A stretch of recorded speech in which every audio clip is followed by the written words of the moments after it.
నేను ప్రజల తరపున అడుగుతున్నాను, ఒక ప్రతిపక్ష పార్టీగా మేము డిమాండ్ చేస్తున్నాం, ఈ డబ్బుని తక్షణమే జాబ్ ఛార్జీని మీరు ఉపసంహరించుకొని ప్రభుత్వమే వెసులుబాటు చేసి ఈ 15,485 కోట్ల రూపాయలని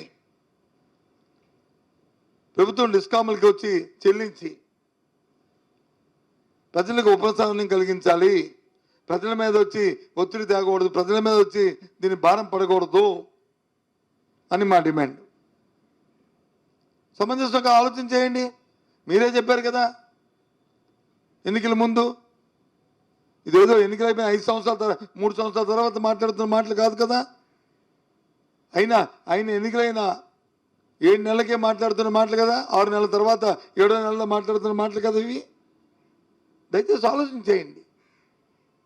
ఏ రకంగా ఉందంటే ఏది మాట్లాడినా ఏదో శ్రీరామనామం జపంలాగా ఏదో రామ రామ రామ అన్నట్టు జగన్మోహన్ రెడ్డి, లేకపోతే ఆవు గదలాగా ఆవు పాలు ఇచ్చిన పాలు తెల్లగా పాలు వచ్చి తెల్లగా ఉండును, దాని నుంచి నెయ్యి వస్తుంది, వెన్న వస్తుంది, వెన్న వచ్చి మరగబెడితే నెయ్యి వస్తుంది. ఇదే కథ, ఇంకో కథ లేదు. గత 5 సంవత్సరాలు జరిగింది. మరి 5 సంవత్సరాలు జరిగిందని చెప్పి మభ్యపెట్టే కదా మీరు అధికారంలోకి వచ్చారు. వాస్తవం చెప్పండి, అవునా కాదు చెప్పండి. మళ్ళీ ఏ రకంగా మళ్ళీ విద్యుత్ ఛార్జీలు పెంచుతారు మీరు? ఏ రకంగా పెంచుతారు? ఇది ధర్మమేనా చెప్పండి? ఇది న్యాయం కాదు కదా ఇది.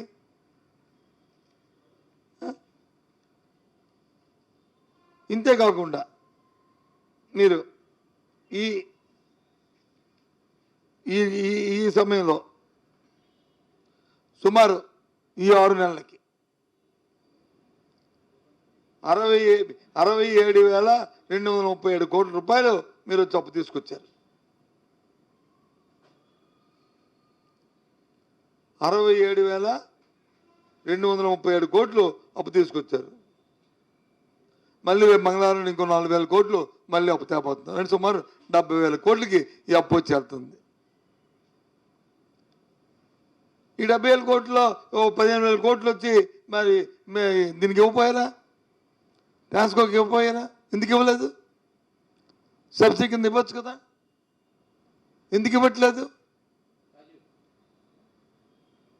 మన అంతమంది ప్రభుత్వాలు ఉన్నప్పుడు మేము ఇచ్చాం కదా,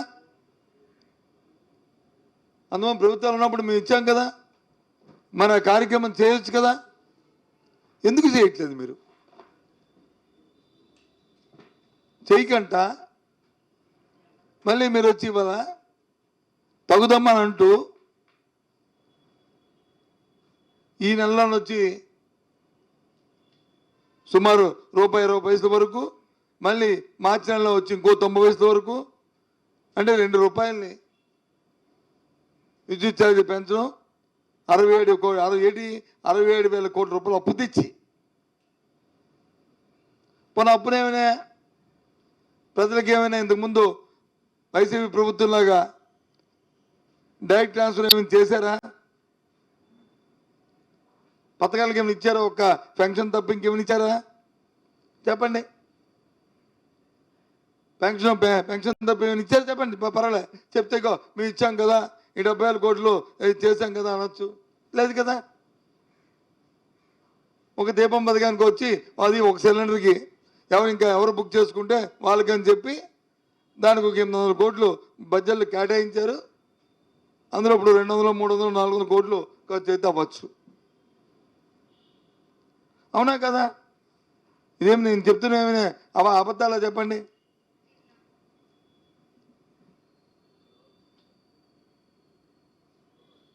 ఇదే మా హయాంలో. వైసీపీ హయాంలో అయితే ఇప్పటికే సుమారు ఈ 6 నెలల్లో 18,000 కోట్ల రూపాయలు వచ్చి ప్రభుత్వం విడుదల చేసి ఉండేది. గత సంవత్సరంలో చేశాం. 22, 23లో చేసాం. తర్వాత ఎన్నికలు వచ్చి ఆగిపోయాయి. 18,000 కోట్ల రూపాయలు.